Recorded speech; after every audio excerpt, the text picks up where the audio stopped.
네, 안녕하십니까. 오늘 말씀은 에베소서 6장 10절에서 24절, 에베소서 마지막 말씀을 읽겠습니다. 요절 13절, 그러므로 하나님의 전신갑주를 취하라. 이는 악한 날에 너희가 능히 대적하고 모든 일을 행한 후에 서기 위함이라.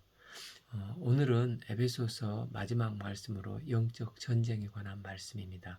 에베소서는 교회론에 관한 말씀으로 1장에서 3장은 신앙생활의 원리가 되는 교리에 관한 말씀이고 4장에서 6장은 구체적으로 실제적인 삶의 실천 지침을 6가지로 나누어서 읽었습니다. 마지막 6번째 지침으로 10절에서 20절을 영적 전쟁에서 하나님의 전신갑주를 입고 마귀와 대적하여 승리하는 삶을 사는 삶의 지침에 대해서 다루고 있습니다. 바울은 이제 두 세계, 즉 하나님이 통치하는 나라와 마귀가 통치하는 나라가 있음을 말씀하고 있습니다. 그리스도인의 삶이란 그리스도 안에서 평안과 안식을 누리는 일이지만 동시에 사탄과 영적 전투를 하는 삶이라고 할 수 있습니다. 이미 시작된 하나님 나라와 동시에 마귀가 통치하는 이 두 나라의 영적 전투는 그리스도께서 재림하시는 그날까지 이어질 것입니다. 이 전투에서 승리하기 위해서 마치 군인이 완전무장을 하는 것처럼 믿음을 가진 성도들이 이 사탄과 싸움에서 승리하기 위해서는 전신 갑주를 입고 영적 무장을 해야 하는 것입니다. 10. 끝으로 너희가 주 안에서와 그 힘의 능력으로 강하여지고, 바울이 에베소서의 끝으로 얘기하는 것은 그동안 가르쳐왔던 진리와 영적 전쟁과 지금 연결을 시키고 있습니다. 우리는 육체적으로 건강하면 기본적으로 병들지 않습니다. 마찬가지로 영적으로 주 안에서와 그 힘의 능력으로 강건하면 아무리 마귀가 날뛰고 강한다 할지라도 우리의 영혼을 결코 침범할 수 없고 영적 전쟁에서 우리는 승리하는 삶을 살아가게 됩니다.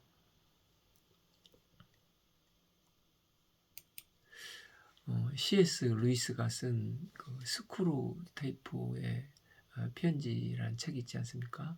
그는 그 책에서 악마의 유혹을 23가지를 언급하고 있는데, 이 세상에는 마귀의 존재에 대해서 두 극단이 있는데 이 두 극단에 빠지는 것을 마귀는 매우 좋아한다는 것입니다. 첫째로 마귀의 존재를 전혀 인정하지 않는 부류입니다. 고도로 과학이 발달된 시대에 무슨 귀신 같은 소리를 하냐, 그런 것은 없다라고 하는 부류가 있습니다. 또 하나는 하나의 극단은 마귀의 역사를 너무 지나치게 강조하는 부류입니다. 감기만 걸려도 귀신 들렸다 하면서 모든 게 귀신으로 연결을 시키려고 합니다. 한편은 지나친 무관심, 한편은 지나친 관심이 있는데 신자가 어떤 자세를 취해야 할 것인가입니다. 마귀의 존재를 너무 과소평가하는 것도 문제이고 너무 과대평가하는 것도 문제이기 때문에 균형을 잘 잡아야 합니다. 사탄은 주님 재림하기까지 2장 2절에서 읽었듯이 공중의 권세 잡는 자로 이 불신 세상을 지배하려고 하며 매우 간교하게 사람들을 농락하려고 하는 영적인 실체입니다. 아담과 하와가 이 마귀에 속아 넘어가 인류에게 저주가 임한 것입니다. 성경에서 가장 대표적이고 확실하게 알려준 게 욥기로 사탄은 하나님의 손 안에서 한 사람을 초토화시키고자 갖은 술수를 썼습니다. 이 사탄 마귀는 예수님을 시험하여 넘어지게 하려고 했고, 가룟 유다는 철저하게 마귀에게 이용당해 그 영혼이 유린당했습니다.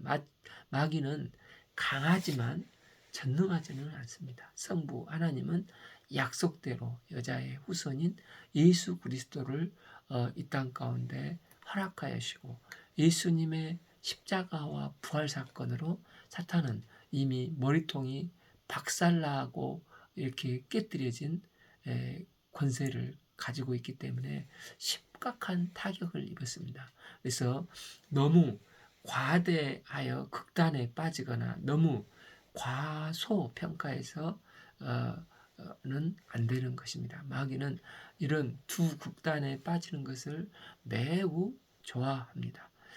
건강한 신앙 자세는 주 안에서 그의 힘의 능력으로 강건해지고 경계심을 가지고 영적 전쟁에 임하는 자세입니다.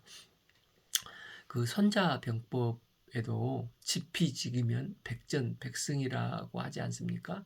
적을 알고 싸우면 이기는데 적이 누구인지 모르고 나만 알면 승패가 반으로 갈리게 됩니다. 반면 적도 모르고 나도 모르면 싸울 때마다 지는 것입니다. 때문에 성도는 마귀의 존재를 알고 바로 알아야 그가 사용하고 있는 무기와 또 능력과 마귀의 공격 포인트가 무엇인지를 잘 알고 있는 것이 영적 싸움에 매우 유익한 것입니다. 우리에게 진정 필요한 것은 우리의 영이 강해져야 하는 것입니다. 10일 마귀의 관계를 능히 대적하기 위하여 하나님의 전신갑주를 입으라. 관계는 이전 성경에는 괴계로 표현이 됐는데 이 나쁜 마귀의 속성입니다. 예수님께서 요한복음 8장 4절에서 너희 마귀에게서 났으니 너희 아비의 욕심대로 너희도 행하고자 하느라. 그는 처음부터 살인자여 진리가 그 속에 없으므로 진리에 서지 못하고 거짓을 말할 때마다 제 것으로 말하니 이는 그가 거짓말쟁이요 거짓의 아비가 되었음이라 하셨습니다. 여기서 예수님께서 마귀의 속성을 두 가지를 언급하고 계시는데 첫째, 마귀는 살인자로서 살리는 것과는 거리가 전혀 멀다는 것입니다. 마귀가 하는 일은 굉장히 그래서 폭력적이고 잔인하고 피를 보기를 원합니다. 또 마귀는 거짓말쟁이라는 것입니다. 마귀는 거짓의 아비, 이 거짓의 고수입니다. 내가 당한 줄 전혀 모르고 당하고 기막히게 우리를 속이려고 한다는 것입니다.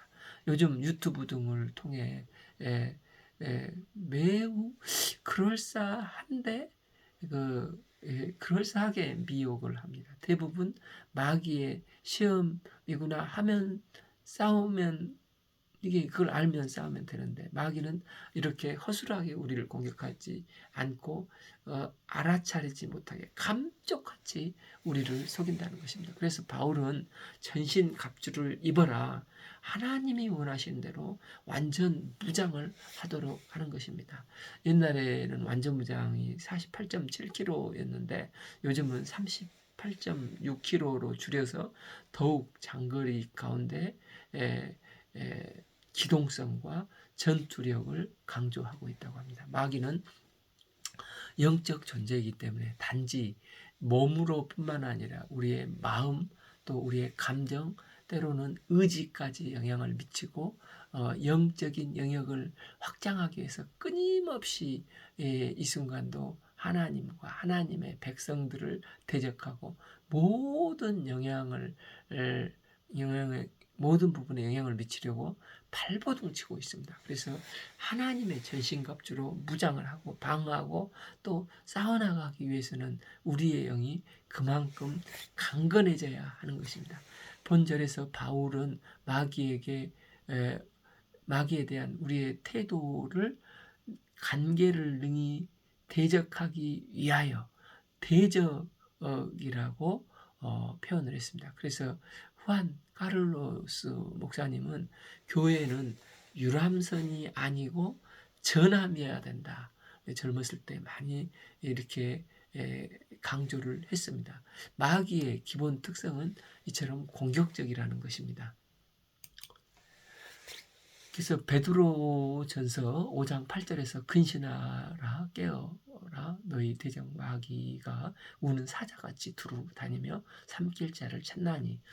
베드로는 마귀에게 휘둘린 적이 한두 번이 아니었지 않습니까? 그가 마귀의 속성을 정확하게 파악하고 마귀는 삼킬 자를 찾아다니기 위해서 두루 찾아다니는 사자와 같다는 것입니다. 야고보서도 야고보서 4장 7절에서 그런즉 너희는 하나님께 복종할지다 마귀를 대적하라 그러면 너희를 피하리라고 했습니다. 영적 전쟁에서 마귀의 공격에 소극적으로 있지 말고 적극적으로 대처를 하면은 마귀는 대적할 때 너희를 피한다는 것입니다. 마귀는 기회만 보이면 호시탐탐 노리고 있다가 무자비하게 공격을 시도합니다. 사탄은 때로는 광명의 천사로, 때로는 양의 탈을 쓴 이리로 천의 얼굴로 변장을 하고 우리에게 나타납니다. 그래서 신자는 깨어 있어서 영적 전쟁을 잘 해야 하는 것입니다. 12. 우리의 씨름은 혈과 육을 상대하는 것이 아니요 오직 통치자 권세자들과 이 어둠의 세상 주관자들과 하늘에 있는 악의 영들을 상대하며 씨름은 레슬링을 연상케 합니다. 팽팽한 접전이 이루어지고 있는 상태로 영적 전쟁이 그렇다는 것입니다. 한순간도 마음을 놓으면 안 되고 영적 분별력과 지혜가 필요한 것입니다. 가까운 이 부부싸움도 별것이 아닌데 굉장히 심각한 상태로까지 비화될 때가 있지 않습니까? 제가 정신을 차리고 보면 우리가 이 일로 그렇게까지 싸워야 했나?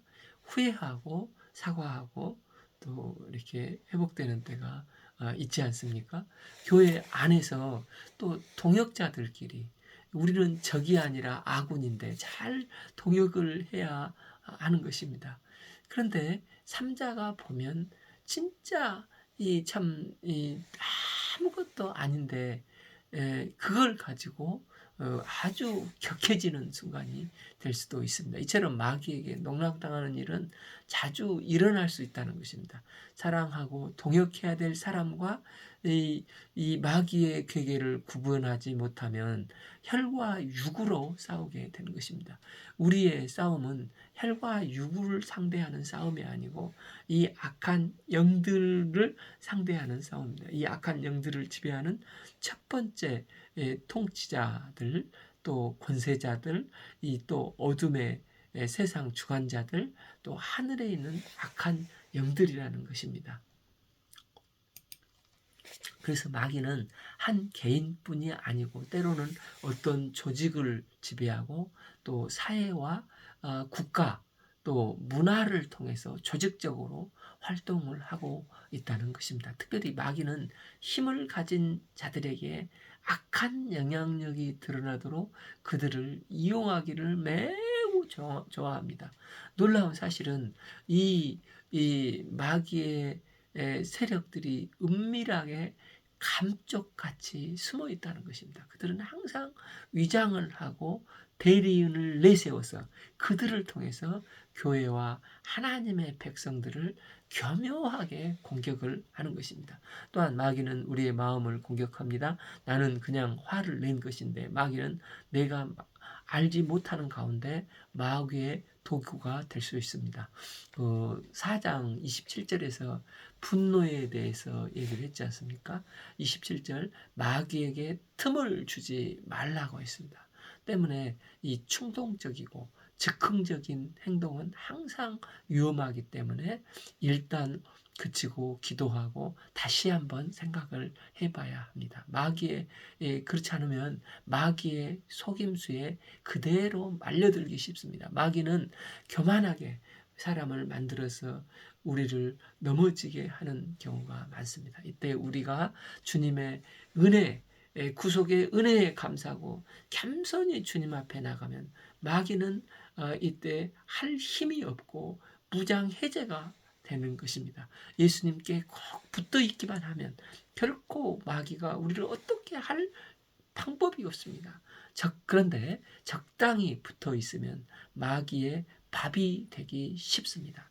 재미있는 것은 신천지나 여호와 증인 안산홍 어머니이신 등 이단들을 보면은 주로 믿는 사람들이 그들의 포섭의 대상이지 않습니까? 그러므로 영적으로 가장 위험한 사람은 경계선에서 왔다 갔다 하는 사람입니다. 이런 사람은 마귀의 밥이 되기가 쉽습니다. 13. 그러므로 하나님의 전신갑주를 취하라. 이는 악한 날에 너희가 능히 대적하고 모든 일을 행한 후에 서기 위함이라. 우리가 싸움에서 이기려면 우리가 가지고 있는 무기가 필요합니다. 요한 1서 3장 8절에 죄를 짓는 자는 마귀에게 속하나니 마귀는 처음부터 범죄함이라. 하나님의 아들이 나타나신 것은 마귀의 일을 멸하러 하심이라. 예수 그리스도께서 이 땅에 오신 것은 우리의 마귀가 가지고 있는 이 두 가지 가장 큰 무기가 죄와 사망의 무기이지 않습니까? 그래서 이 십자가에서 십자가를 통해서 부활하심으로 이 마귀의 일을 멸하기 위해서 이 땅에 성탄을 하셨습니다. 우리에게 시험을 계속되지만 분명한 것은 우리가 이 주님을 의지하면 마귀는 한 길로 왔다가 결국은 겁을 먹고 7길로 혼비백산하여 도망가게 되는 것입니다. 히브리서 2장 18절은 그가 시험을 받아 고난을 당하셨은즉 즉 시험받은 자들을 능히 도우실 수 있느니라 했습니다. 예수님께서는 성육신하여 이 땅에 오시고 직접 마귀의 시험을 받으시고 고난을 당하셔서 우리를 understand 어떻게 도울지를 이해하시고 모든 것을 아시는 분이십니다. 그래서 우리는 시험을 당할 때마다 주님께 도우심을 구하고 주님께 나가야 하는 것입니다. 그래서 악한 날에 너희가 능히 대적하고 모든 일을 행한 후에 온전히 서기 위함이라는 것입니다. 14. 그런즉 서서 진리로 너희 허리띠를 띠고 의에 호심무경을 붙이고 서서 이 사탄의 세력과 싸워야 하는 것입니다. 영적 전쟁에 서서 임할 때 하나님의 전신갑주를 입어야 하는데 첫 번째 무기가 진리의 허리띠입니다. 진리와 허리띠는 동격인데 모든 것의 중심에 이게 허리띠가 있지 않습니까? 이처럼 진리는 예수 그리스도의 복음으로 구원의 진리의 은혜, 구원의 진리, 은혜의 진리, 영생의 진리를 말합니다. 요한복음 8장 32절에서 진리를 알지니 진리가 너희를 자유케 하리라 했습니다. 진리를 따라갈 때 온전한 목적지까지 진리 되신 성령님께서 우리를 인도해 주십니다. 이 진리를 중심인 허리를 붙이고 있는 것입니다. 그러면 이 허리에 강한 힘이 모든 것을 받쳐주고 이겨나갈수록 힘을 보태준다는 것입니다. 하나님이 주신 두 번째 무기는 의의 호심경, 즉 흉배를 말합니다. 이것은 심장을 보호하는 갑옷과도 같습니다. 의는 하나님께서 우리에게 주신 은혜의 선물이요 거듭남의 진리입니다. 바울은 에베소서 2장 8, 9절에서 너희는 은혜에 의하여 믿음으로 말미암아 구원을 받았으니 이는 너희에게서 난 것이 아니요 하나님의 선물이라. 9. 행위에서 난 것이 아니니 이는 누구에든지 자랑하지 못하게 함이라 했습니다. 우리 심장에 하나님의 의로 말미암아 은혜를 붙들면 마귀가 쏘는 행위와 이 공로주의 화살을 다 막아낼 수 있습니다. 빌리그람 목사는 내가 하나님 앞에 선 것은 수천만 명의 사람을 그리스도 앞에 인도했기 때문이 아니라 자신이 죄인이었는데 은혜를 받았기 때문이라는 것입니다. 그는 수많은 사람을 전도했지만 하나님의 전적인 은혜이지 하나님 앞에서 결코 자기 공로를 내세울 수 없는 자라고 고백을 했습니다. 우리가 하나님 앞에서 의롭게 된 것은 전적인 예수 그리스도의 십자가의 보혈의 공로 때문입니다. 그래서 의의 호심경은 바로 예수님의 십자가를 의미합니다. 우리 마음에 이 의로운 예수님의 십자가를 붙잡고 주님을 따를 때 주님은 우리에게 생명을 주시고 생명력 있는 풍성한 삶을 살게 해주십니다. 15. 평안의 복음이 준비된 것으로 신을 신고, 세 번째 무기는 평안의 복음입니다. 신을 신는다는 것은 어디든지 갈 수가 있다는 것을 말하지 않습니까? 우리가 그냥 걸으면 힘들고 어렵고 또 더러워질 수 있고 또 추워서 동상에 걸릴 수도 있습니다. 그러나 신발을 신으면 어디든지 안전하게 갈 수 있습니다. 마태복음 5장 9절에서 예수님께서는 산상수훈에서 말씀하셨습니다. 화평케 하는 자는 복이 있나니 그들이 하나님의 아들이라 일컬음을 받을 것이라. 이 화평케 하는 자는 피스메이커가 된다는 것입니다. 여기서 평안의 복음이 준비한 것으로 해서, 준비한 것은 굳건한 기초를 의미하는데 하나님의 자녀가 된 우리는 평안이 든든한 기초가 되는 것입니다. 이 그리스도인이 걸어가는 곳마다 화해의 역사가 일어나고 하나됨의 역사가 일어나고 주께서 주신 샬롬의 평안이 임하게 되는 것입니다.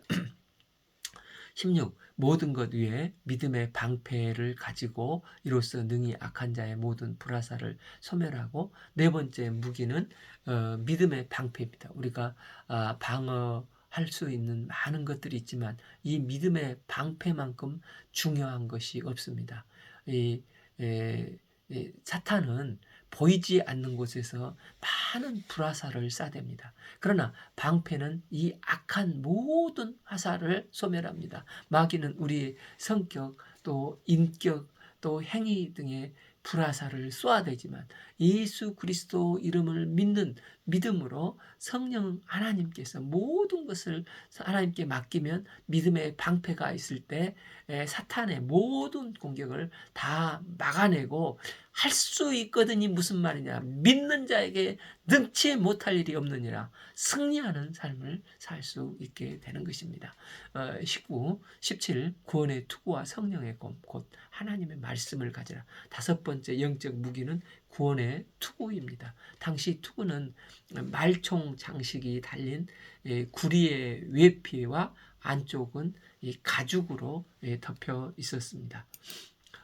구원의 투구는 구원의 확신으로 우리가 어디에 속해 있는지를 명확하게 보여주는 것입니다. 우리의 구원은 예수님의 흘린 보혈의 피로 죄사함을 얻었다는 구원의 확신으로, 이것은 우리가 하나님께 속한 존재라는 사실을 명확하게 보여주는 것입니다. 신앙생활에서 가장 중요한 출발은 이 구원의 확신입니다. 바울은 이제 우리는 유일한 공격 무기인, 우리에게 주어진 유일한 공격 무기인 여섯 번째 성령의 검, 말씀을 얘기합니다. 히브리서 4장 12절에서 하나님의 말씀은 살아있고 활력이 있어 좌우에 날선 어떤 검보다 예리하며 혼과 영과 관절과 골수를 찔러 쪼개기까지 하며 또 마음의 생각과 뜻을 판단하나니 있습니다. 그러므로 말씀으로 무장을 해야 한다는 것입니다. 여호수아가 이 하나님의 생명 역사를 계승을 받았을 때 두려워했습니다. 그러나 그때 하나님께서는 여호수아 1장 8절에서 말씀하셨습니다. 율법 책을 내 입에서 떠나지 말게 하며 주야로 그것을 묵상하여 그 안에 기록된 대로 다 지켜 행하라. 그리하면 내 길이 평탄하게 될 것이며 내가 형통하리라 말씀하시고 그를 가나안 정복 전쟁에 사용하셨습니다. 그러면 어떻게 하나님의 말씀인 성령의 검을 사용하는 훈련을 합니까? 하나님의 말씀을 언제든지 사용할 수 있도록, 말씀을 빼쓸 수 있도록 말씀을 애우는 훈련을 해야 하는 것입니다. 아무리 감동적인 설교를 듣기도 하지만 시간이 지나면은 그때 참 애화밖에 생각이 나지 않는 경우가 많습니다. 때문에 말씀을 읽고 또 말씀을 듣는 것도 중요하지만 더 좋은 것은 은혜 받고 감동 받았을 때 주신 한 말씀을 애우는 것입니다. 애우는 말씀이 우리를 지배할 때 눈을 떠도 눈을 감아도 어, 꿈을 꿔도 말씀이 자신을 지배하게 됩니다. 이럴 때 활력 있는 말씀이 혼과 영과 및 관절과 골수를 쪼개 찔러기까지 하므로 마귀는 꼼짝달싹 못하고 한 길로 왔다가 일곱 길로 혼비백산해서 도망치는 것입니다. 또한 우리는 매일 아침 구별된 시간에 큐티를 하는 게 좋습니다. 저도 매일 아침에 감사 한 말씀을 보내드리고 있는데 매일 말씀을 묵상하면서 이 말씀 앞에 기도를 하게 되면 하루를 말씀과 기도로 전신갑주로 무장을 하고 출발하여 승리하는 복된 삶을 살게 되는 것입니다.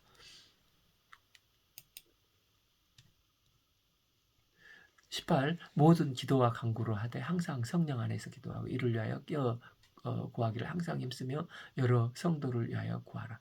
하나님은 6가지 무기로 전신갑주를 갖추라겠습니다. 그리고 마지막으로 한 가지 더 추가해야 되는 게 있는데 그게 기도라는 것입니다. 이 기도는 어떤 장비나 무기를 하나 더 첨가하는 게 아니고 그동안 소개했던 무기와 장비가 반짝반짝 빛나서 제 기능을 발휘할 수 있도록 돕는데 어떤 면에서는 영적 전쟁에서 가장 중요한 부분이 이 기도와 간구입니다.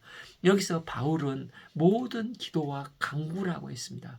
이는 기도의 내용들이 많고 기도의 영역이 굉장히 넓다는 것을 말합니다. 왜냐하면 마귀의 활동 영역이 다양하기 때문입니다. 마귀가 활동하는 곳이면 다 우리의 기도와 간구의 영역이 될 수 있습니다. 그래서 우리의 기도는 마귀의 공격 범위 이상이어야 한다는 것입니다. 마귀는 우리의 기도의 불이 꺼지기를 학수고대하고 기다리고 있습니다. 대개 위기의 순간에 우리는 간절히 기도를 합니다. 그러나 위기가 극복이 되고 또 승리하고 나면 기도를 쉬기 쉬운데 기도를 하지 않는 순간 그때 마귀들이 공격을 하는 것입니다. 그래서 바울은 첫 번째 기도에서 요구한 것은 항상 기도하라는 것입니다. 이 18절에 NIV 성경을 보니까 always나 all이라는 단어가 4번이나 반복되어서 나옵니다. 그래서 항상 우리는 깨어 있어야 하는 것입니다. 두 번째 기도는 그냥 기도하는 게 아니라 성령 안에서 기도를 하라고 하는 것입니다. 기도는 우리의 힘으로 하는 게 아닙니다. 성령의 절대적인 도우심으로 성령의 인도함을 따라 기도를 해야 됩니다. 말씀의 검도 성령의 검이라고 하지 않았습니까? 마귀가 공격할 때 66권 말씀이 깨닫게 되어지고 가르쳐 주시고 마귀를 공격할 수 있는 모든 것은 성령의 도우심으로 가능한 것입니다. 그래서 말씀과 기도는 뗄래야 뗄 수 없는 불과 분의 관계가 되는 것입니다. 기도의 불을 성령이 지펴주심으로 기도는 단순히 우리의 어떤 이성이나 생각이나 정신적인 세계를 넘어서는 것입니다. 그래서 우리가 무슨 기도를 드려야 할지 모를 때 처음에는 내가 이성적으로 기도하는 것 같지만 그 기도 가운데 성령께서 기도를 붙잡아 주셔서 기도를 가르쳐 주시고 성령께서 인도하실 때 나는 세상과 나는 간대없고 오직 구속한 주만 남아서 그 기도를 통해서 하나님의 뜻을 발견하게 되고 그 기도를 통해서 담대한 믿음과 하나님의 뜻에 순종할 새 힘을 덧입게 되는 것입니다. 로마서 8장 26절 이와 같이 성령도 우리의 연약함을 도우시나니 우리는 마땅히 기도할 바를 알지 못하니 오직 성령이 말할 수 없는 탄식으로 우리를 위하여 간구하시느니라 했습니다. 바울은 고린도후서 12장에서 육체를 찌르는 이 선교 사역을 하는 가운데 이 고통이 너무 심해서 그것을 제거해 달라고 3번을 간절히 기도했습니다. 그러나 기도 중에 성령께서 그에게 깨닫게 해주시고 내 은혜가 내게 족하도다. 너는 너의 연약함으로 하나님의 능력이 머물게 된다. 이것을 성령께서 깨닫게 해주시고 그의 약함을 오히려 자랑하게 되는 바울의 그 기도가 성령 안에서 드려지는 기도가 되는 것입니다. 그래서 바울은 영적 전쟁에서 중요한 것은 성령의 도우심을 따라 하는 기도이고 이 기도가 영적 전쟁에서 반드시 승리하게 된다는 것입니다. 3번째, 또 기도에서 중요한 것은 깨어 기도하라는 것입니다. 영적 전쟁에서 가장 중요한 것은 깨어 구하는 것입니다. 최첨단 가공할 만한 파괴를 가지고 있는 전투기에 앉아있는 조종사가 만약 졸고 있다면 그거 어떻게 되겠습니까? 아무 의미가 없고 그 좋은 무기들이 다 떨어져서 다 폭발할 것입니다. 그래서 가장 중요한 것은 영적으로 항상 깨어있는 경각심이 필요한 것입니다. 겟세마네 동산에서 예수님께서는 십자가의 길을 가기 위해서 아버지의 뜻을 순종하기 위해서 핏방울이 땀방울이 되도록 땀방울이 핏방울이 되도록 기도를 하셨습니다. 그리고 기도하신 후에 예수님은 여전히 졸고 있는 제자들에게 마가복음 14장 38절 시험에 들지 않게 깨어 있어 기도하라고 했습니다. 신앙의 핵심이 깨어 기도하는 것입니다. 예수님도 바쁘신 분이시지만 늘 한적한 곳을 찾아가셔서 습관을 쫓아 일상에서 깨어 기도를 하셨습니다. 우리가 일상생활에 많은 문제들이 있지만 이 구별된 이 골방에서 습관을 쫓아 기도함으로 내 영이 깨어서 하나님과 친밀한 교제를 나누고 힘을 덧입어 이 세상에서 승리하는 신앙생활이 될 수 있기를 기도합니다. 4번째, 우리의 기도의 폭이 넓혀져야 한다는 것입니다. 혼자만 하는 게 아니라 내 기도가 더 넓어져야 합니다. 그래서 혼자 할 수 없는 게 2가지가 있는데 하나는 결혼이고 하나는 신앙생활이라는 말이 있지 않습니까? 신앙생활은 서로 믿음의 성도들이 서로를 위해서 중보 기도해 줌으로 함께 힘을 덧입고 영적 승리를 가능하게 하는 것입니다.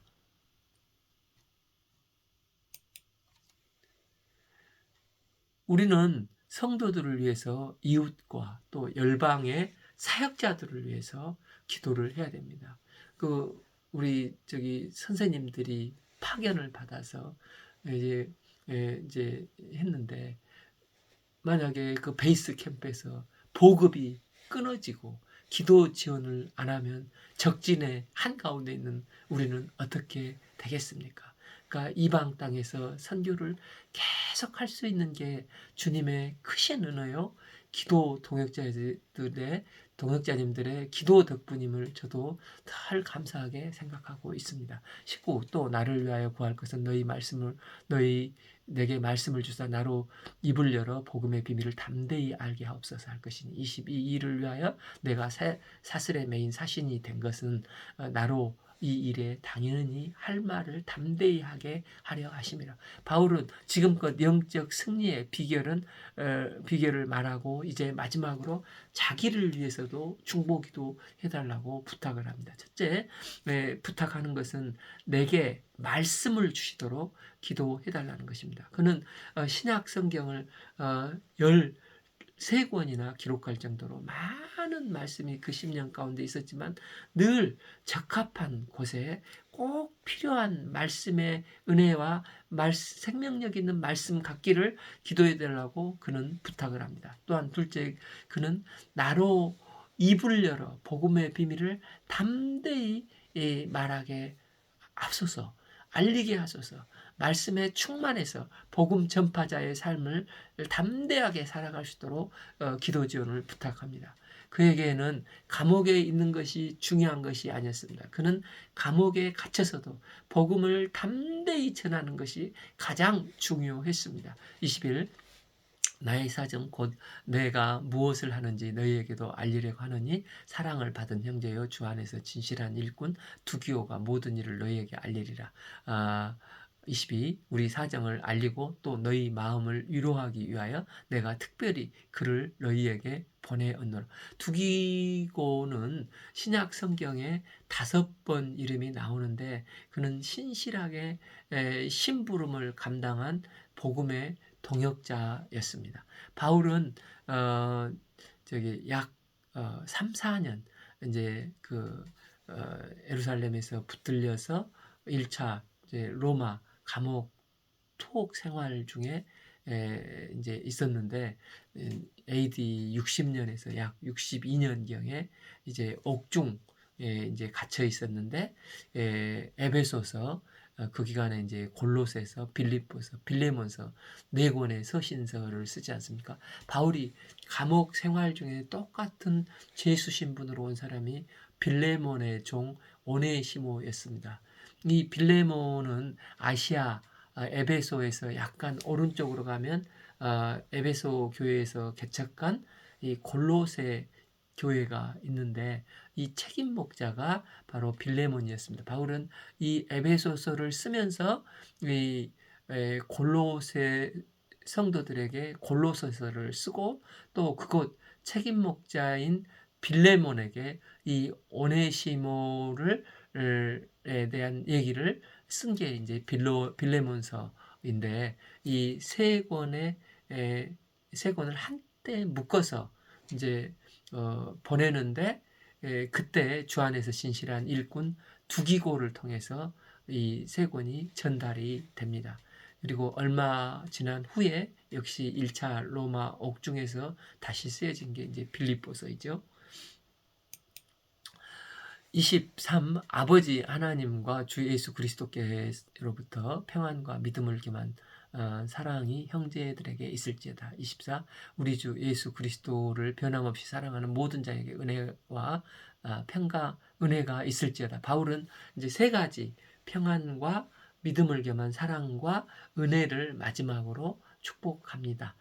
바울은 서신서에서도 늘 거의 같은 패턴으로 은혜와 평강을 구했습니다. 그런데 오늘 에베소서 마지막의 순서가 거꾸로 은혜와 평강이 아니라 평안과 은혜입니다. 이는 위로부터 주시는 은혜의 차원이 아니라 믿음 안에서 만들어가는 평안을 지켜가는 평안으로 성화의 과정을 얘기하는 것입니다. 성화의 과정은 주께서 격려해 주시고 힘을 주시지만 내가 실제 헌신하면서 나아가는 길이 아닙니까? 주께서 주신 평안을 지키려면 믿음을 겸한 사랑이 있어야 하고 믿음을 가지고 사랑하고 이런 사랑을 이루어가면서 지속적으로 은혜가 넘치는 교회의 공동체가 이루어진다는 것입니다. 아버지 하나님과 주 예수 그리스도께로부터 평안과 믿음을 겸한 사랑과 모든 성도들에게 은혜가 넘치기를 기도합니다. 이로써 에베소 성경 읽기를 다 마쳤습니다. 이제 양해를 좀 구해야 될 것은 제가 2월 3일부터 2주간 한국 교회 몇몇 목사님들과 총신대 교수님도 함께 그 우즈베키스탄 이슬람 선교를 제가 가게 되는데 그 개종한 그 이만들, 뭐 교회에서 말하면 목사들 또 신학생들에게 2주간 이제 강의를 하는데 저도 그 강의를 맡아서 하게 되는데 강의를 좀 더 준비해야 될 것 같습니다. 또한 이제 2월 20일 경에는 학보교 회장인 친구 목사가 이제 그 아내분과 함께 좀 한국으로 유학 온 중국 학생을 도왔는데 지금 교수로서 아주 선한 영향력을 끼치고 있다고 합니다. 그래서 함께 이제 청도, 북경, 상해를 여행하고자 하자고 해서 마침 또 우리 북경은 우리 칭다오 복림교회에서 개척한 지바울 목사가 섬기고 있는 신앙교회가 있지 않습니까?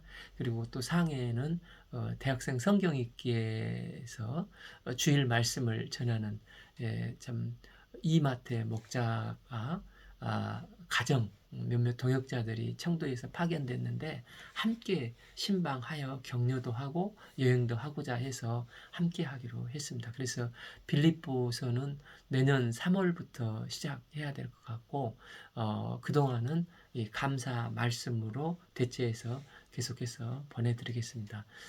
오늘 말씀은 에베소서 6장 10절에서 24절 말씀을 읽었습니다. 감사합니다.